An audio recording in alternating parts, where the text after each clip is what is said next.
கர்த்தருடைய பரிசுத்த நாமத்துக்கு ஸ்தோத்திரம். இன்றைய தினத்துல நம்ம யாரை குறித்து பார்க்க போறோம் அப்படின்னா, ஈசாக்கு குறித்து நம்ம இன்றைய தினத்துல பார்க்க போறோம். போன வாரம் நம்ம ஆபிரகாம் அவர்களை குறித்து நம்ம பார்த்தோம். இன்னைக்கு நம்ம ஈசாக்கு அவர்களை குறித்து நம்ம பார்க்க போறோம். முதலாவது நம்ம பார்த்தோம் அப்படின்னா, ஈசாக்கு அப்படிங்கிறதுக்கு என்ன அர்த்தம் அப்படின்னு பார்த்தீங்கன்னா நகைப்பு. ஏன்னா பார்த்தீங்கன்னா அவங்க முதிர் வயதுல ஈசாக்கு தேவன் என்ன பண்றாரு, அவங்களுக்கு பிள்ளையா கொடுக்கும் போது சாரால் என்ன பண்றாங்க, தேவன் என்னை நகைக்க பண்ணினார். இதை கேட்கும் போது எல்லாரும் என் கூட சேர்ந்து என்ன பண்ணுவாங்க, நகைப்பாங்க அப்படின்னு சொல்லிட்டு ஈசாக்கு அப்படின்னு சொல்லி என்ன பண்றாங்க, பேரிடுறாங்க. ஈசாக்கோட தகப்பனார் நமக்கு தெரியும் ஆபிரகாம், தாயார் சாரா. ஈசாக்குக்கு 2 பிள்ளைங்க, ஏசா, யாக்கோபு. அதே மாதிரி ஈசாக்குடைய மனைவி பெயர் ரெபேக்கா. இதெல்லாம் நமக்கு தெரியும். நம்ம நிறைய ஈசாக்கு குறிச்சு நம்ம நிறைய பார்த்திருப்போம்.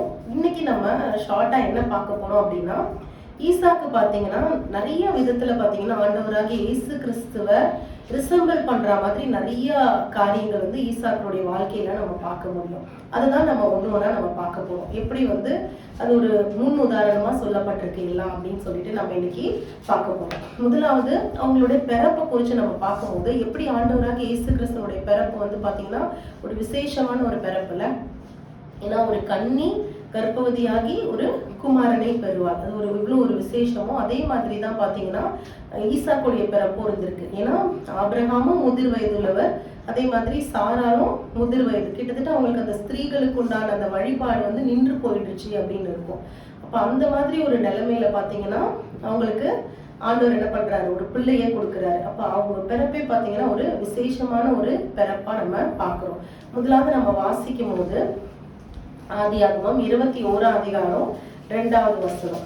ஆபிரகாம் முதிர் வயதா இருக்கையில் சாராள் கர்ப்பவதியாகி தேவன் குறித்திருந்த காலத்திலே அவனுக்கு ஒரு குமாரனை பெற்றாள். கிட்டத்தட்ட பாத்தீங்கன்னா ஆபிரகாமுக்கு தேவன் ப்ராமிஸ் பண்ணும் போது அவருக்கு பாத்தீங்கன்னா ஒரு 75 வயசு.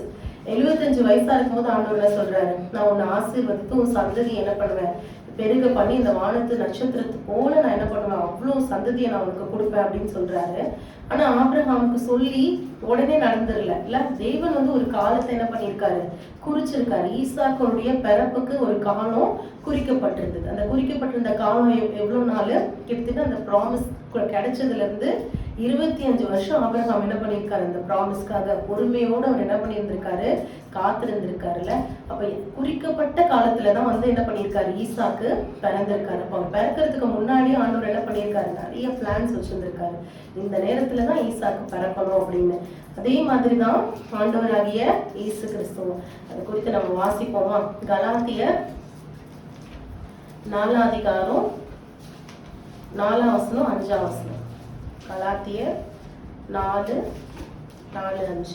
நாம் புத்திர சுகாரத்தை அடையும்படி நியாயப்பிரமாணத்திற்கு கீழ்ப்பட்டவர்களை மீட்டுக் கொள்ளுகிறதற்கு தக்கதாக காலம் நிறைவேறின போது ஸ்திரீயினிடத்திற்கு பிறந்தவரும் நியாயப்பிரமாணத்துக்கு கீழானவருமாகிய தம்முடைய குமாரனை தேவன் அனுப்பினார். எப்போ ஆண்டவராக இயேசு கிறிஸ்துவ தேவன் அனுப்பினாராம், காலம் நிறைவேறின போது. அப்ப அதுக்கும் ஆண்டவர் என்ன பண்ணிருக்காரு, ஒரு காலத்தை என்ன பண்ணிருக்காரு, குறிச்சு வச்சிருக்காரு. எப்போ இந்த மேசியா இந்த உலகத்துல வரணும், எப்போ அவர் பிறக்கணும் அப்படிங்கிறதுக்கு என்ன பண்ணிருக்காரு ஆண்டவர் முன்னாடியே நிறைய தீர்க்க தரிசனம் மூலமா என்ன பண்ணிருக்காரு, பேசி நிறைய தீர்க்க தரிசன வசனங்களை என்ன பண்ணிருக்காரு, கொடுத்திருக்காரு. இந்த மாதிரி இந்த காலத்துல என்ன பண்ணுவாங்க, அதனாலதான் அந்த ராஜாக்கள் என்ன பண்றாங்க, கரெக்டா அந்த நட்சத்திரத்தை பார்த்து என்ன பண்றாங்க, ஆண்டவரை தேடி வரும்போது அந்த ஏரோதுடைய அந்த அரண்மனையில கூட விசாரிக்கிறாங்க, எப்போ பிறப்பாங்க அப்படின்னா அவங்க இருக்கவங்க என்ன சொல்றாங்க, இப்ப இந்த நேரத்துல என்ன பண்ணிருக்கணும், பெத்லகேம்ல தாவீது ஊர்ல மேசியா என்ன பண்ணிருக்கணும், பிறந்திருக்கணும் அப்படின்னு என்ன பண்றாங்க சொல்றாங்க.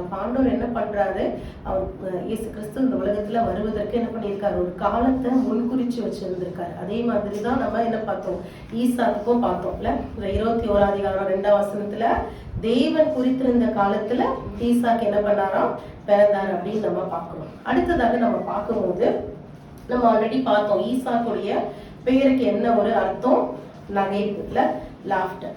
நீங்க பாத்தீங்கன்னா 21ஆம் அதிகாரத்துல 6ஆம் வசனத்துல, அப்பொழுது சாராள் தேவன் என்னை நகைக்க பண்ணினார், இதை கேட்கிற யாவரும் என்னோடு கூட நகைப்பார்கள். நீ பாத்தீங்கன்னா இத நகைப்பு அப்படின்னு எடுத்துக்கிறாம நம்ம என்ன எடுத்துக்கலாம், இதை கேட்கிற எல்லாரும் என்ன பண்ணுவாங்க, சந்தோஷப்படுவாங்க. என் கூட இந்த மாதிரி ஆபிரகாமுக்கு நான் என்ன பண்ணியிருக்கேன், என்னோட முதிர் வயதுல நான் என்ன பண்ணியிருக்கேன், ஆபிரகாமுக்கு ஒரு குமாரனை நான் பெற்றிருக்கேன். அப்ப இதை கேட்கிற எல்லாருமே என்ன பண்ணுவாங்க, சந்தோஷப்படுவாங்க என் கூட அப்படின்னு சொல்லி சாரா சொல்றாரு. அப்ப அந்த ஈசாக்கு பிறந்தது நிமித்தம் ஆபிரகாமுடைய குடும்பத்திற்கு என்ன வந்தது, ஒரு மகிழ்ச்சி, ஒரு சந்தோஷம். ஏன்னா ரொம்ப நாள் அவங்களுக்கு என்ன இல்லை, பிள்ளை இல்லைல்ல. ஆண்டவர் சொல்லும் போது கூட ஆபிரகாம் என்ன சொல்றாரு, எலியேசரை ஆசீர்வதிங்க, எனக்கு பிள்ளை மாதிரி அவர் தான் இருக்காரு அப்படின்னு சொல்றாரு. அதுக்கப்புறமும் என்ன ஆகுது, ஆகார் மூலமா இஸ்மவேல் பிறந்ததுக்கு அப்புறமும் ஆண்டவர் என்ன சொல்றாரு, அவர் ஆசீர்வதிக்க வரும்போது இஸ்மவேல் உமக்கு முன்பாக பிழைப்பானாங்க, அவனை ஆசீர்வதிங்க அப்படின்னு சொல்றாரு. ஆனா ஆண்டவர் என்ன சொல்றாரு, இல்ல சாராள் மூலமா நான் என்ன பண்ணுவேன், உனக்கு கண்டிப்பா ஒரு சந்ததியை கொடுப்பேன் அப்படின்னு சொல்றாரு. அப்ப அந்த பிள்ளை பிறந்தது நிமித்தம் பாத்தீங்கன்னா அந்த குடும்பத்துக்கு ஒரு மகிழ்ச்சி என்ன பண்ணிருக்காரு, ஆண்டவர் கொடுத்திருக்காரு. ஆனா ஆண்டவராக இயேசு கிறிஸ்து பிறந்தது மூலமா இந்த உலகத்துக்கே என்ன என்ன கிடைச்சது, ஒரு மகிழ்ச்சி கிடைக்குது. தெய்வ தூதர்கள் அதை அறிவிக்கும் போது மேய்ப்பர்களுக்கு என்ன சொல்றாங்க, லூக்கா 2 9 லூக்கா 2:9 10 வாசிக்கிறேன்.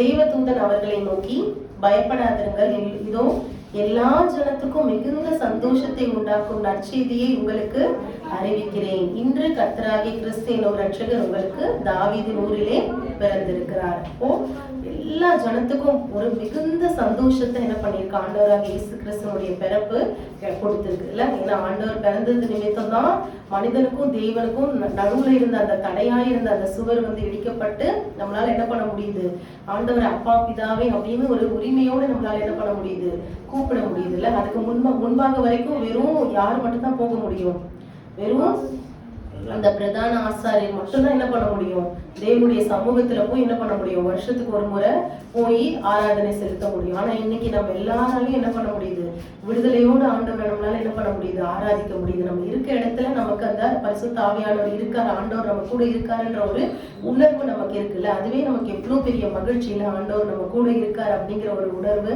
அப்போ ஆண்டவரோட பிறப்பு பாத்தீங்கன்னா ஒரு குடும்பத்துக்கு இல்ல, உலகத்துக்கே ஒரு மகிழ்ச்சிய உண்டாக்குகிற ஒரு பிறப்பு. பாத்தீங்கன்னா அந்த ரிசம்பிளன்ஸ் தான் நம்ம பார்க்கணும். எப்படி ஈசாக்கு பிறந்தது அது ஒரு முன் உதாரணமா சொல்லப்பட்டிருக்கு, அந்த குடும்பத்துக்கு அது ஒரு மகிழ்ச்சியை கொண்டு வந்த மாதிரி ஆண்டவராக இயேசு கிறிஸ்துவினுடைய பிறப்பு பாத்தீங்கன்னா சகல ஜனங்களுக்கும் மகிழ்ச்சியை கொடுத்திருக்கு. அடுத்து பாத்தீங்கன்னா ஈசாக்க சொல்லும் போது ஈசாக்க ஆபிரகாமுக்கு ஒரு டெஸ்ட் வைக்கிறாரு ஆண்டவர். இதெல்லாம் நம்ம ஆபிரகாம் பத்தி பார்க்கும்போது போன வாரத்துல நம்ம பார்த்தோம். என்ன சொல்றாரு, நீ என்ன பண்ணுவோம், குமாரனை எனக்கு பலியிடு அப்படின்னு சொல்லும் போது ஒரு வார்த்தை சொல்றாரு. என்ன சொல்றாரு, 22:2 உன் புத்திரனும் உன் ஏகசுதனும் உன் நேச குமாரனுமாகிய ஈசாக்கை நீ இப்பொழுது அழைத்து கொண்டு மோரியா தேசத்துக்கு போ, அங்க நான் உனக்கு சொல்ற மலையில என்ன பண்ணு, தகன பலியா பலியிடு அப்படின்னு சொல்றாரு. ஏகசுதன்னா உன்னுடைய ஒரே குமாரன் இல்ல, அந்த அவர் தான் அந்த சுதந்திரமான ஒரு குமாரன், அந்த ஒரு ஆசீர்வாதத்துக்கும் சுதந்திரவாளி. என்ன சொல்றாரு, அவர் எப்படி அழைக்கிறாரு, உன் நேச குமாரன். அப்பா ஆபிரகாமுக்கு அதுக்கு முன்பாகவும் இஸ்மவேல் இருந்திருக்காரு, ஆனா அவருடைய நேசகுமாரன் யாரை அவர் ஆண்டவர் சொல்றாரு, ஈசாக்க தான் சொல்றாருல்ல. அப்ப அதே மாதிரிதான் நம்ம எல்லாருக்கும் தெரியும், ஆண்டவர் ஞானஸ்நானம் எடுத்துட்டு கரை ஏறும் போது வானத்துல இருந்து ஒரு சத்தம் உண்டாச்சுல, இவர் என்னுடைய நேசகுமாரன், இவரில் நான் பிரியமா இருக்கிறேன் அப்படின்னு சொல்லிட்டு மத்தேயு 3:17. அப்ப ஈசாக்க எப்படி நேசகுமாரன் அப்படின்னு அழைக்கிறாரோ அதே மாதிரிதான் ஆண்டவராகிய இயேசு கிறிஸ்துவ என்ன என்ன என்ன அழைச்சிருக்காங்க, நேசகுமாரன் பிதா என்ன பண்ணிருக்காரு, அழைச்சிருக்காரு. சோ இதுவும் ஒரு முன் உதாரணமா சொல்லப்பட்டிருக்கு. அடுத்து பாத்தீங்கன்னா அந்த ஈசாக்கு தகன பலியா கூட்டிட்டு போற அந்த எல்லாமே நம்ம அந்த இன்சிடென்ட்ஸ் எல்லாம் நம்ம நிறைய வாட்டி படிச்சிருப்போம்.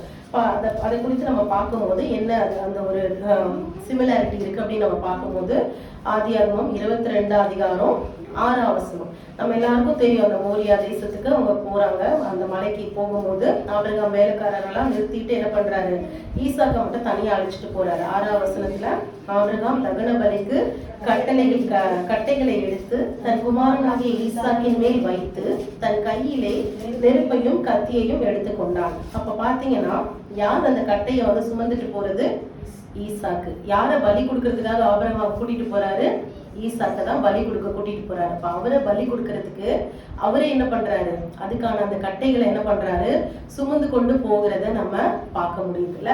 அதே மாதிரிதான் இதே மாதிரிதான் ஆண்டவராக இயேசு கிறிஸ்து என்ன பண்ணாரு, அவருக்கு நல்லா தெரியும் சிலுவையில அவர் நமக்காக தான் என்ன பண்ண போறாரு, ஜீவனை கொடுக்க போறாரு அப்படின்னு. அந்த சிலுவையை ஆண்டவர் என்ன பண்ணாரு, அவரே தான் என்ன பண்ணாரு, சுமந்துகிட்டு போறதை நம்ம பார்க்கிறோம். அதை குறித்து நம்ம வாசிக்கும் போது யோவான் 19 அதிகாரம் 7ஆம் வசனத்துல நம்ம அதை வாசிக்க முடியும். யோவான் 19 எடுத்துங்கன்னா வாசிங்க. யோவான் 19:7.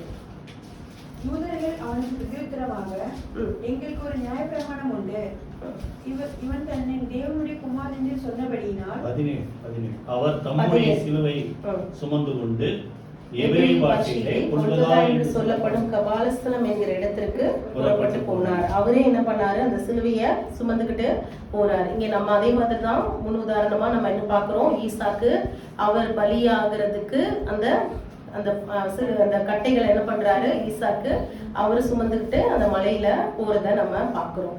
அடுத்தது நம்ம முக்கியமா நம்ம பாக்குறது என்ன அப்படின்னு பாத்தீங்கன்னா, ஈசாக்கு ஒன்னும் ஒரு சின்ன பையன் கிடையாது இல்ல, ஒரு நல்ல ஓரளவுக்கு வளர்ந்த ஒரு வயசுலதான் என்ன பண்றாங்க, இந்த பலியிடுற சம்பவம் நமக்கு நடக்குது. இது எல்லாமே நமக்கு நல்லா தெரியும். அந்த ஈசாக்கு என்ன பண்றாரு, கூட்டிட்டு போகும்போது ஈசாக்கு 7ஆம் வசனத்துல கேட்கிறாரு, அப்பொழுது ஈசாக்கு தன் தகப்பனாகிய ஆபிரகாமை நோக்கி, என் தகப்பனே என்றான். அதற்கு அவன், என் மகனே, இதோ இருக்கிறேன் என்றான். அப்பொழுது அவன், இதோ நெருப்பும் கட்டையும் இருக்கிறது, தகன பலிக்கு ஆட்டுக்குட்டி எங்கே என்றான். நல்ல ஒரு விவரம் தெரிஞ்ச ஒரு வயசுலதான் என்ன பண்றாங்க, பலி செலுத்துறோம் சொல்லிட்டு என்ன பண்றாங்க, ஈசாக்க கூட்டிட்டு போறாங்க. அப்ப ஈசாக்கு கேட்கிறாரு, தகன பலிக்கு என்ன வேணும், பலி செலுத்துறதுக்கு ஆடு வேணும், ஆனா என்ன இருக்கு, கட்டை நான் தூக்கிட்டு வரேன், நெருப்பை நீங்க தூக்கிட்டு வரீங்க, பலின்றதுக்கு என்ன இல்ல, ஆடே நம்ம எடுத்துட்டு போலையே, அப்ப ஆடு எங்க அப்படின்னு கேட்கும் போது அப்ப ஆபிரகாம் என்ன சொல்றாரு, அதற்கு ஆபிரகாம், என் மகனே, தேவன் தமக்கு தகன பலிக்கான ஆட்டுக்குட்டியை பார்த்து கொள்வார் என்றான். அவர் என்ன சொல்றாரு, இது எல்லாத்தையும் நீ ஏன் கேட்கிறா, கர்த்தர் பார்த்துப்பாரு அப்படின்னு சொல்லி என்ன பண்றாரு, ஈசாக்க கூட்டிட்டு போறத நம்ம பாக்குறோம். அதுல 10ஆம் வசனம் வரைக்கும் நீங்க பாத்தீங்கன்னா, தேவன் அவனுக்கு சொல்லி இந்த இடத்துக்கு வந்த உடனே ஆபிரகாம் என்ன பண்றாரு, ஒரு பலிபீடத்தை உண்டாக்கி கட்டையெல்லாம் அடுக்கி என்ன பண்ணிட்டாரு, தன் குமாரனாகிய ஈசாக்கை கட்டி அந்த பலிபீடத்தில் அடுக்கிய கட்டைகளின் மேல் அவனை கிடத்தினான். என்ன பண்ணிட்டாரு, பலியை ஆண்டவர் பார்த்துப்பாரு அப்படின்னு சொல்லிட்டு என்ன பண்ணிட்டாரு, ஈசாக்க எடுத்து அந்த கட்டை மேல போட்டு கட்ட ஆரம்பிச்சிட்டாரு இல்ல. அப்ப ஈசாக்கு அமைதியா என்ன பண்ணிருக்காரு, அதுக்கு ஒப்பு கொடுத்திருக்காரு இல்ல. அவர் ஒப்பு கொடுக்கலன்னா என்ன, ஒரு நிமிஷத்துல என்ன பண்ணிருப்பாங்க, இவங்க 2 பேரும் தான். ஆபிரகாமுக்கு எவ்வளவு வயசு யோசிச்சு பாருங்க, 100 வயசுலதான் ஈசாக்கு பிறக்கிறாரு. அப்ப அதுக்கப்புறம் இது ஒரு மேபி 5 வருஷத்துலயோ 10 வருஷத்துலயோ இது நடந்திருக்கலாம். ஆபிரகாம் கண்டிப்பா முதிர் வயது உள்ளவரா தான் இருந்திருப்பாரு. ஈசாக்கு ஒப்பு கொடுக்கலன்னா என்ன பண்ணிருப்பாரு, ஈசாக்கு அந்த பலிபீடத்துல இருந்து இறங்கி என்ன பண்ணிருப்பாரு, ஒரே ஓட்டமா ஓடி போயிருப்பாரு இல்ல. ஆனா அவர் என்ன பண்ணல, அதை பண்ணல. கர்த்தர் பார்த்துப்பாரு அப்படின்னு சொன்ன அந்த வார்த்தையை விசுவாசிச்சு என்ன பண்றாரு, அவங்க அப்பா என்ன பண்ணாலும் பரவாயில்லன்னு சொல்லிட்டு என்ன பண்றாரு, அமைதியா இருக்காரு. நீங்க பாத்தீங்கன்னா அவர் கத்திய தூக்குற வரைக்கும் ஈசாக்கு என்ன பண்ணல, கத்தல, எந்த ஒரு ஆர்ப்பாட்டமும் பண்ணல, எந்த ஒரு பிரச்சனையும் பண்ணாம என்ன பண்றாரு, முழுசா என்ன பண்றாரு, ஒப்பு கொடுக்குறாரு. அப்ப அது மாதிரி அந்த ஆண்டவராக இயேசு கிறிஸ்துவும் என்ன பண்ணாரு, அவரும் என்ன பண்ணாரு, நமக்காக என்ன பண்ணிருக்காரு, ஆண்டவருடைய வார்த்தைக்கு கீழ்ப்படிஞ்ச தெய்வ சித்தத்துக்கு என்ன பண்ணாரு, நம்மள முழுசா என்ன பண்ணாரு, ஒப்பு கொடுத்தாரு. முதல்ல பாத்தீங்கன்னா உலக பிரகாரமான பெற்றோருக்கு அவர் என்ன பண்ணாரு, கீழ்ப்படிந்திருந்தார் அப்படின்னு நம்ம வாசிக்கிறோம். நம்ம போன வாரம் கூட நம்ம அதை குறித்து வாசிச்சோம், ஆண்டவர் எப்படி நம்ம பெற்றோருக்கு கீழ்ப்படிந்திருந்தார் அப்படின்னு சொல்லிட்டு. அதுக்கு அடுத்து பாத்தீங்கன்னா தேவனுடைய சித்தத்தை செய்யறதுக்காக தான் நான் இந்த உலகத்துக்கு வந்தேன் அப்படின்னு சொல்லி என்ன பண்றாரு, ஆண்டவர் சொல்றத நம்ம பாக்குறோம். யோவான் வாசிங்க வசனம், யோவான் 6ஆம் அதிகாரம் 38. என் சித்தத்தின்படி அல்ல, என்னை அனுப்பினவனை சித்தத்தின்படி செய்யவே நான் வானத்திலிருந்து இறங்கி வந்தேன். எதுக்கு நான் வந்திருக்கேன்னு சொல்றாரு, என்னோட சித்தத்தின்படி செய்யறது கிடையாது, என்ன அனுப்பினவருடைய சித்தத்தை செய்யறதுக்கு தான் நான் என்ன பண்ணிருக்கேன், வானத்துல இருந்து இறங்கி வந்திருக்கேன் அப்படின்னு சொல்றாரு. அதே மாதிரி யோவான்ல 4ஆம் அதிகாரத்துல 34வது வசனம், 4:34. காலம் வருகிறதுக்கு இன்னும் இயேசு அவர்களை நோக்கி, நான் என்னை அனுப்பினருடைய சித்தத்தின்படி செய்து அவருடைய கிரியை முடிப்பதே என்னுடைய போஜனமா இருக்கிறது. யோவான் 4:34 என்ன சொல்றாரு? என்னை அனுப்பினருடைய சித்தத்தின்படி நான் செய்து அவருடைய கிரியையை முடிக்கிறது தான் எனக்கு என்னது? எனக்கு போஜனம்னா என்னது? எனக்கு அதுதான் வந்து சாப்பாடு. எனக்கு முக்கியமா நான் பண்ண வேண்டியது என்னது? அதுதான் என்னுடைய முதல் கடமை அப்படின்னு சொல்லி என்ன பண்றாரு ஆண்டவர் சொல்றாரு. இந்த சிலுவையில கூட பாத்தீங்கன்னா ஆண்டவர் பாடுபடும் போது கூட என்ன சொல்றாரு? என்னுடைய சித்தத்தின்படி அல்ல, உங்க சித்தத்தின்படி இந்த பாத்திரம் என்னை விட்டு நீங்க கூடுமானால் நல்லா இருக்கும். லூக்கா 42:22-42 நம்ம அதை குறித்து வாசிக்கலாம். ஆனாலும் என்னுடைய சித்தம் கிடையாது, உங்களுடைய சித்தத்துக்கு படி நடக்கட்டும் அப்படின்னு என்ன பண்றாரு? முழுசா என்ன பண்றாரு? இயேசு கிறிஸ்து அந்த சித்தத்துக்கு என்ன பண்றாரு? ஒப்பு கொடுக்கிறாரு. கிட்டத்தட்ட ஈசாக்கும் பாத்தீங்கன்னா அதே மாதிரிதான் என்ன பண்ணிருக்காரு? அவங்க அப்பாவுடைய சித்தத்துக்கு ஒப்பு கொடுத்திருக்காரு. அந்த பலியிடுற அந்த காரியம் மாத்திரம் கிடையாது, அவருடைய திருமண காரியங்களை நம்ம எடுத்துக்கிட்டாலும் பாத்தீங்கன்னா ஒரு ப்ராப்பர் மேரேஜ் பைபிள்ல பாத்தீங்கன்னா இந்த ஈசாக்குடைய திருமணம் தான் இருக்கும். ஒரு ப்ராப்பர் அரேஞ்ச் மேரேஜ்ல கிட்டத்தட்ட ஈசாக்கு போய் என்ன பண்ணல? பொண்ணை பார்க்கவே இல்லை. யார்தான் போய் பொண்ணு பார்த்தது? எலியேசர் தான் போய் பொண்ணு பார்த்தது. அவங்க அப்பா சொல்லிட்டாரு, நீ என்ன பண்ண, இங்க இருந்து பொண்ணு எடுக்க கூடாது, நீ என்னுடைய தேசத்துக்கு போயிட்டு நீ என்ன பண்ணணும்? என்னுடைய சொந்தக்காரங்க இருப்பாங்க, அந்த அந்த இனஜன பந்துக்களோட நீ போய் என்ன பண்ணணும்? என்னுடைய குமாரனுக்கு ஒரு பொண்ணை பார்க்கணும் அப்படின்னு சொன்னதும் என்ன பண்றாரு? எலியேசர் போய் அவரை ஜோம் பண்ணி போறாரு. கரெக்டா ஆண்டவர் என்ன பண்றாரு? அந்த காரியத்திலையும் என்ன பண்றாரு? கரெக்டா எலியேசரை வழி நடத்துறாரு. வழி நடத்தி ரெபேக்கால என்ன பண்றாங்க? கூட்டிட்டு வராங்க. ரெபேக்கால கூட்டிட்டு வரும்போதும் பாத்தீங்கன்னா ரெபேக்கால் வந்ததுக்கு அப்புறம் என்ன பண்றாங்க? ஈசாக்க வெயிட் பண்றாங்க. இதெல்லாம் நம்ம வந்து ஆதியாகமம் 24 அதிகாரத்துல நம்ம வாசிக்க முடியும். 24ல 66வது வசனத்தை நம்ம வாசிச்சோம்னா, ஊழியக்காரன் என்ன பண்றா? எல்லா காரியங்களையும் ஈசாக்கு விவரித்து சொல்றான். அப்பொழுது ஈசாக்கு என்ன பண்றாரு? ரெபேக்கால தன் தாய் சாராருடைய கூடாரத்துக்கு அழைத்து கொண்டு போய் அவளை தன் மனைவியாக்கி கொண்டு அவளை நேசித்தான் அப்படின்னு நம்ம பாக்குறோம். உங்க அப்பா இந்த மாதிரி உங்களுக்காக பொண்ணு பார்த்திருக்காரு அப்படின்னு சொல்லும் போதுதான் என்ன பண்றாங்க? அதுக்கு கீழ்ப்படிஞ்சு அவங்களை என்ன பண்ணிருக்காங்க? அவங்கள மனைவியா ஏத்திருக்காங்க. அப்போ அவரோட திருமண காரியமா இருக்கட்டும், இல்லாட்டிதான் வந்துட்டு இந்த பலியிடுற காரியமா இருக்கட்டும், எல்லாவற்றுக்குமே ஈசாக்கு என்ன பண்ணிருக்காரு? அவருடைய தகப்பனாருடைய அந்த சித்தத்திற்கு என்ன பண்ணிருக்காரு? முழுசா என்ன பண்ணிருக்காரு? ஒப்பு கொடுத்திருக்காரு. அப்ப அதே மாதிரிதான் ஆண்டவர் என்ன பண்ணிருக்காரு? தெய்வ சித்தத்துக்கு அவரை முழுசா ஒப்பு கொடுத்து நமக்காக என்ன பண்ணாரு?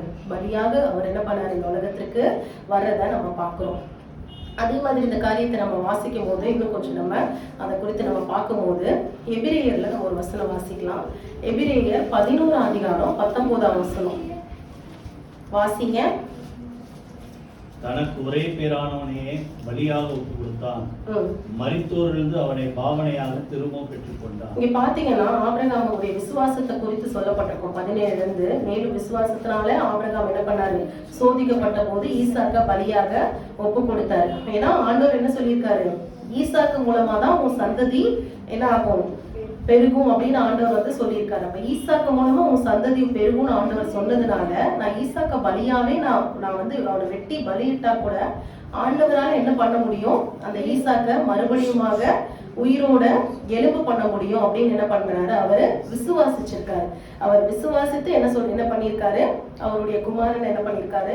அவர் ஒப்பு கொடுக்கிறாரு. நம்ம அதை குறித்துதான் இங்க வாசிக்கிறோம். ஒரே பேரானவனை பலியாக ஒப்பு கொடுத்தான், மரித்தோரிலிருந்து அவனை பாவனையாக திரும்பவும் பெற்றுக்கொண்டான். அப்ப இது பாத்தீங்கன்னா எதுக்கு ஒப்பனையா இங்க சொல்லப்பட்டிருக்கு அப்படின்னா, ஆண்டவருடைய அந்த உயிர் தெழுதல் எப்படி வந்து ஆண்டவர் மரித்து 3ஆவது நாள் உயிரோட எழுந்தாரோ அதற்கு ஒப்பனையா தான் இது வந்து சொல்லப்பட்டிருக்கு. அப்போ நம்ம அதே மாதிரிதான் நம்ம ஆண்டவராக இயேசு கிறிஸ்துவே நம்ம பாக்குறோம்ல. அவர் ஊழியர் செய்யும் போதே அவர் என்ன பண்ணியிருக்காரு? அவருடைய சீஷர்களுக்கு அவர் வெளிப்படுத்துறாரு. இந்த மாதிரி நான் என்ன பண்ணுவேன்? நான் வந்து மரிப்பேன், ஆனாலும் நான் என்ன பண்ணுவேன்? 3ஆவது நாள்ல நான் உயிரோடு எழுந்திருப்பேன் அப்படிங்கறத அந்த சீஷர்களுக்கு சொல்லுகிறார். மத்தேயு 16 அதிகாரம் 21 வசனம். அது முதல் இயேசு தாம் எருசலேமுக்கு போய் மூப்பராலும் பிரதான ஆசாரியராலும் வேத பாரகராலும் பல பாடுகள் பட்டு கொலையுண்டு 3ஆம் நாளில் எழுந்திருக்க வேண்டும் என்பதை தம்முடைய சீஷர்களுக்கு சொல்ல தொடங்கினார். அவர் என்ன பண்றாரு? முன்னாடியே அவர்களுக்கு அதை குறித்து அந்த சம்பவங்களை குறித்து என்ன பண்றாரு? விளக்கி அவரு சொல்றாரு. அப்போ ஆண்டவராக இயேசு கிறிஸ்துவுக்கும் தெரியும் என்னது? அவர் வந்து மரித்தாலும் 3ஆவது நாள் அவர் என்ன பண்ணுவாரு? உயிரோட எழுந்திருப்பார் அப்படிங்கிறத. அப்போ அதே மாதிரிதான் நம்ம என்ன பண்றோம்? இந்த ஈசாக்கனுடைய அந்த பலியிடுகிறதையும் நம்ம பார்க்கிறோம். அது ஒரு முன் உதாரணமா நமக்கு அது காண்பிக்கப்பட்டிருக்கிறது. அடுத்தது நம்ம பார்த்தோம் அப்படின்னா ஈசாக்கு பாத்தீங்கன்னா அவர் வந்துட்டு எப்படி இருந்தாரா, எல்லாரோடையும் ஒரு சமாதானமா இருக்கிற ஒரு மனுஷரா இருந்தார். நம்ம இதை குறித்து வாசிக்கும் போது நம்மளுக்கு நான் சுருக்கமா சொல்ற நேரம் இல்லாததுனால நம்ம எல்லாருக்கும் தெரியும் ஈசாக்கு என்ன பண்ணாரு. 2 துறவுகள் என்ன பண்றாரு, அவங்க தகப்பனார் காலத்துல இருந்த துறவுகள் எல்லாம் தூர்த்து போட்டாரு. அது என்ன பண்றாரு, மறுபடியும் என்ன பண்றாரு, துறவுகளை தோன்றாங்க. இது வந்து ஆதியாகமம் 26வது அதிகாரத்துல இருக்கும். முதல் வாட்டி தோண்டும் போது என்ன பண்றாரு, ஏசேக்கு அப்படின்னு சொல்லி என்ன பண்றாரு, அதுக்கு பேரிடுறாரு. ஆனா என்ன பண்றாங்க, இவங்க வந்து என்ன பண்றாங்க, வாக்குவாதம் பண்ணி என்ன பண்றாங்க, இது என்னோடது அப்படின்னு சொல்லி என்ன பண்றாங்க, அவங்க சொல்லி என்ன பண்றாங்க, போராடுறதுனால அவர் என்ன பண்றாரு, சரின்னு சொல்லி விட்டு கொடுத்துடுறாரு. அடுத்து அதே மாதிரி என்ன பண்றாரு, சித்னா 19ல இருந்து இருக்கும் இது குறித்து. அவங்க தெருவுகளை வெட்டுறாங்க. அப்ப என்ன பண்றாங்க, கேரார் ஒரு மேய்ப்பர் வந்து இந்த தண்ணி எங்களுது அப்படின்னு சொல்லி என்ன பண்றாங்க, விடுறாங்க. அதனால என்ன பண்றாங்க, ஏசேக்க என்ன பண்ணிட்டாரு, விட்டுட்டாரு. திரும்ப 21ல வேறொரு துறையை வெட்டினார்கள். அதை குறித்து என்ன பண்ணாங்களாம், வாக்குவாதம் பண்ணாங்க. அதனால அதுக்கு சித்னா அப்படின்னு பேரிடுறாரு. அப்பயும் அவர் என்ன பண்ணிடுறாரு, 2 வாட்டி அவர் என்ன பண்ணிட்டாரு, விட்டு கொடுத்துட்டு 3வது வாட்டி என்ன பண்றாரு, திரும்பவும் போய் ஒரு துறவை தோன்றாரு. அப்ப யாருமே என்ன பண்ணலையா, வாக்குவாதம் பண்ணல. அப்போ யாருதான் என்னதான் நமக்கு விரோதமா பிரச்சனை பண்ணணும், வாக்குவாதம் பண்ணணும் அப்படின்னு நினைச்சு வந்தா கூட எத்தனை வாட்டி அவங்களால வாக்குவாதம் பண்ண முடியும்ல. ஒரு வாட்டி நம்ம கிட்ட ஒரு பிரச்சனைக்கோ இல்ல சண்டைக்கோ அவங்க வரும்போது நம்ம இல்ல பரவாயில்ல நீங்க எடுத்துக்கோங்க, பரவாயில்ல நான் விட்டு கொடுக்குறேன் அப்படின்னும் போது மேபி அவங்க இன்னும் நீ விட்டு கொடுக்குறது அப்படின்னு சொல்லிட்டு 2வது வாட்டி கூட நம்ம கிட்ட சண்டைக்கு வரலாம். 2வது வாட்டி நம்ம கிட்ட வாக்குவாதத்துக்கு வரும்போது திரும்பவும் நம்ம பரவாயில்லன்னு விட்டு கொடுக்கும்போது 3வது வாட்டி யாருமே என்ன பண்ண மாட்டாங்க, கண்டிப்பா அந்த வாக்குவாதத்துக்கு சண்டைக்கும் என்ன பண்ண மாட்டாங்க, வர மாட்டாங்கல்ல.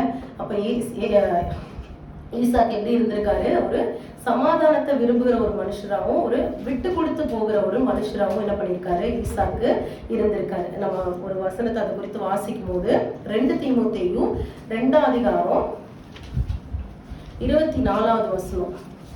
2 தீமோத்தேயு 2:24. கர்த்தருடைய ஊழியக்காரன் சண்டை பண்ணுகிறவனாய் இராமல் எல்லாரிடத்திலும் சாந்தம் உள்ளவனும் போதக சமர்த்தனும் தீமையை சகிக்கிறவனுமா இருக்க வேண்டும். நம்ம எப்படி இருக்கணுமா, சண்டை பண்றவங்களா இருக்கக்கூடாது, சண்டை போடுறவங்களா இருக்கக்கூடாது, சாந்தம் உள்ளவங்களா தீமையை சகிக்கிறவங்களா இருக்கணும். ஏன்னா ஈசாக்கு என்னதான் பண்ணாங்க, தீமை தான் பண்ணாங்கல்ல. ஒரு துறவு தோன்றதுன்றது இன்னைக்கு வேணா ஒரு ஈஸியான காரியமா இருக்கலாம். ஏன்னா நமக்கு நிறைய மெஷின்ஸ் இருக்கு, அதெல்லாம் வச்சு நம்ம என்ன பண்றோம், மோட்டார்ஸ் வச்சு ஈஸியா போர் போட்டுருவோம். ஆனா அந்த காலத்துல பாத்தீங்கன்னா அவ்வளோ ஹார்ட் ஒர்க் பண்ணணும்ல, அவ்வளோ லேபர் அதுல இருக்கு, அவ்வளோ கஷ்டப்பட்டு தான் அவங்களால என்ன பண்ண முடியும், ஒரு துறவை அவங்களால தோண்ட முடியும். அவ்வளோ நாள் பிரயாசப்பட்டு ஒரு துறவை தோண்டி அதுல தண்ணி வருது அப்படின்றது எவ்வளவு ஒரு சந்தோஷம் இல்ல. அந்த காலத்துல எல்லாம் என்ன பண்ணுவாங்க, அந்த கிணறு தோண்டி தண்ணி இல்லைன்னா என்ன பண்ணுவாங்க, ரொம்ப கஷ்டப்படுவாங்கல்ல. அப்ப இப்பயும் கூட பாத்தீங்கன்னா ஒரு இடத்துல கஷ்டப்பட்டு போர் போட்டிருப்பாங்க, ஆனா என்ன வராது, சம்டைம்ஸ் அதுல தண்ணி வராது. அப்ப எவ்வளவு ஒரு அந்த பிரயாசத்துக்கு ஒரு பலனே இல்லாம போயிடும். ஆனா இங்க பாத்தீங்கன்னா அவ்வளவு கஷ்டப்பட்டு அவங்க துறவு தோன்ற வரைக்கும் யாரும் வந்து சண்டை போடல. எங்க துறவுன்னு தோண்ட ஆரம்பிக்கும் போது வந்து சொல்லல, தோண்டி அதுக்கான பலனை பெறுகிற நேரத்துல என்ன பண்றாங்க, வந்து வாக்குவாதம் பண்றாங்க. சில நேரம் அப்படிதான் இருப்போங்க, நம்ம வந்து ஒரு காரியத்தை ஆரம்பிக்கும் போது யாரும் வந்து எதுவும் சொல்ல மாட்டாங்க. ஆனா நம்ம ஃபுல்லா அதுல அவ்வளவு எஃபர்ட் போட்டிருப்போம், எல்லாமே நம்ம பண்ணியிருப்போம். லாஸ்ட் மினிட்ல வந்து அவங்க வந்து பேர் வாங்கிக்கிறதுக்கு என்ன பண்ணுவாங்க, ஏதாவது ஒண்ணு பண்ணும்போது அப்போ நம்ம விட்டு கொடுக்கறது தான் பெரிய விஷயம். அதுதான் ஈசாக்கு பண்ணியிருக்காரு. அப்ப அந்த லாஸ்ட் மினிட்ல தண்ணி வந்ததுக்கு அப்புறம் இது எங்களுதுன்னு சொல்லும் போது அவர் என்ன பண்றாரு, 2 வாட்டி விட்டு கொடுத்ததுனாலதான் ஆண்டவர் என்ன பண்ணிருக்காரு, அவரை ஆசீர்வதிச்சிருக்காரு. அதே மாதிரி நம்மளும் என்ன பண்ணணும், விட்டு கொடுக்குறவங்களா இருக்கணும், சமாதானம் பண்றவங்களா இருக்கணும். நம்ம தேடி சண்டை போடுறதுக்கு வந்தா கூட நம்ம என்ன பண்ணணும், சமாதானம் பண்றவங்களா இருக்கணும். ஏன்னா வேதம் என்ன சொல்லுது, சமாதானம் பண்றவங்க தான் என்ன பண்றவங்க, பாக்கியவான்கள். அவங்கதான் தேவனுடைய புத்திரர். நம்ம தெய்வ புத்திரரா இருக்கணும், ஆண்டவர் பிள்ளைங்களா இருக்கணும் அப்படின்னா நம்ம என்ன பண்ணணும், சமாதானம் பண்ணணும் அப்படின்னு நம்ம பாக்குறோம். அதே மாதிரி ஆண்டவரும் என்ன பண்ணாராம், அவர் சமாதான காரணரா தான் இருந்தார் அப்படின்னு நம்ம பாக்குறோம். நீங்க ஒரு வசனம் வாசிங்க, கொலோசியர்ல 1வது அதிகாரம் 20வது வசனம். கொலோசியர் 1:20. அவர் சிலுவையில் சிந்தின ரத்தத்தினாலே சமாதானத்தை உண்டாக்கி. அவர் எப்படி சமாதானத்தை உண்டாக்குனாராம், சிலுவையில ரத்தம் சிந்தி அதன் மூலமா அவர் என்ன பண்ணாரு, எல்லா பிரச்சனை, சாபம், பாவம் எல்லாத்தையும் அவர் சிலுவையில சுமந்தது மாதிரியே அவர் என்ன பண்ணியிருக்காரு, சிலுவையில சிந்தின ரத்தத்தினாலே சமாதானத்தை அவர் என்ன பண்ணியிருக்காரு, உண்டாக்கி இருக்காரு. அவர் இருக்கும் போதும் ஆண்டவருடைய அந்த பிரீச்சிங் ஃபுல்லாவே என்னதான் இருந்தது, அன்பு குறித்து தான் இருந்ததுல, சமாதானத்தை குறித்தும் அன்பு குறித்து தான் இருந்தது. நம்ம அதை குறித்து வாசிக்கும் போது மத்தேயு 5 அதிகாரம் கிட்டத்தட்ட 38ல இருந்து 46 வரைக்கும் நமக்கு நிறைய வசனங்கள் ஆண்டவர் சொல்லியிருக்காரு. மத்தேயு 5 அதிகாரத்துல அதுல பாத்தீங்கன்னா 38ல இருந்து என்ன சொல்றாரு, கண்ணுக்கு கண் பல்லுக்கு பல்லுன்னு என்ன பண்ணாத, நீ வந்து இருக்காத. நீ என்ன பண்ண, நான் உங்களுக்கு சொல்றேன், தீமையோடு நீங்க என்ன பண்ணாதீங்க, எதிர்த்து நிற்காதீங்க. ஒருத்தவங்க தீமை பண்ணா விட்டுருங்க, அவங்களுக்கு நன்மை பண்ணுங்க. நீங்க எதிர்த்து நின்னீங்கன்னா அது வந்து உங்களுக்கு பிரயோஜனம் இல்லை. ஒருவங்க அப்பதான் சொல்றாரு, ஒருவன் உங்களை வலது கணத்துல அரைஞ்சா நீங்க என்ன பண்ணுங்க, இடது கணத்தையும் காட்டுங்க. அப்படின்னு என்ன அர்த்தம், நீங்க வந்து அவங்க கிட்ட சண்டைக்கு போகாம சமாதானமா இருங்க அப்படின்னு ஆண்டவர் சொல்றாரு. ஏன்னா அதே மாதிரி ஆண்டவர் என்ன சொல்றாரு, உங்ககிட்ட வழக்காடி உன் வஸ்திரத்தை எடுத்துக்க வருகிறவனுக்கு என்ன பண்ணேன், உன் அங்கேயும் கொடுத்துரு, எக்ஸ்ட்ராவா நீ கொடுத்துரு. உங்ககிட்ட யாராவது ஏதாவது கேட்டு சண்டை பண்ணாங்கன்னா, அதே மாதிரி ஒரு மைல் தூரம் வர சொன்னா நீ அவங்களோட என்ன பண்ணு, 2 மைல் தூரம் அவங்களோட நடந்து போ. நீ என்ன பண்ண, இந்த மாதிரி நீ என்ன பண்ண, உங்களுக்கு யாரு செஞ்சாலும் நீங்க என்ன பண்ணுங்க, உங்க சத்துருக்களே என்ன பண்ணுங்க, சிநேகிங்க. உங்களை சபிக்கிறவங்களே நீங்க என்ன பண்ணுங்க, ஆசீர்வதிங்க. பகைக்கிறவங்களுக்கு நீங்க என்ன பண்ணுங்க, நன்மை செய்யுங்க. நிந்திக்கிறவங்களுக்காக ஜெபம் பண்ணுங்க. அப்போ நல்லவனுக்காக நீ வந்து எல்லாத்தையும் செய்யறது யார் வேணா செய்வாங்க உலகத்துல. ஆனா ஆண்டவர் நல்லோர் மேலும் தீயோர் மேலும் என்ன பண்றாராம், சூரியனை உதிக்க பண்றாரு, மழையை கொடுக்குறாரு. அப்ப ஆண்டவர் பாரபட்சம் இல்லாம நல்லவங்களோ கெட்டவங்களோ எல்லாருக்காகவும் அவர் என்ன பண்றாரு, அவர் பாவிகளுக்காக தான் அவர் ஆண்டவர் என்ன பண்ணாரு, ஜீவனை கொடுத்தாருல்ல.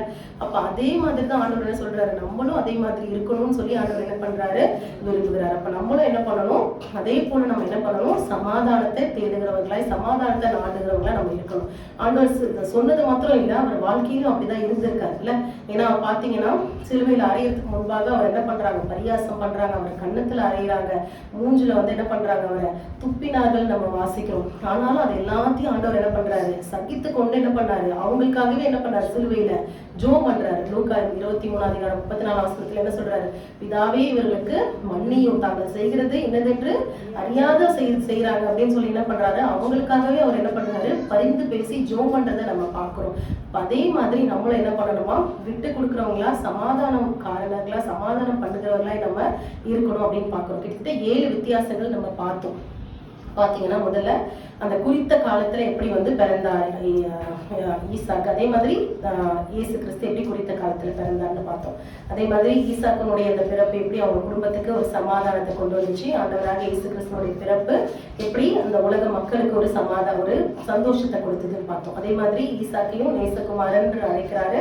இங்க பாத்தீங்கன்னா ஆண்டவராக இயேசு கிறிஸ்துவை இவருடைய நேசகுமாரன் பிதா அழைக்கிறத நம்ம பார்க்கிறோம். அதே மாதிரி ஈசாக்கு என்ன பண்ணாரு, அவர் அந்த பலிக்கான கட்டைகளை சுமந்து கொண்டு போகிறத நம்ம பார்க்கிறோம். இயேசு கிறிஸ்து அந்த சிலுவையை சுமந்து கொண்டு போகிறத நம்ம பார்க்கிறோம். ஈசாக்கு அவருடைய தகப்பனுடைய சித்தத்துக்கு என்ன பண்ணாரு, முழுசா ஒப்பு கொடுத்தாரு.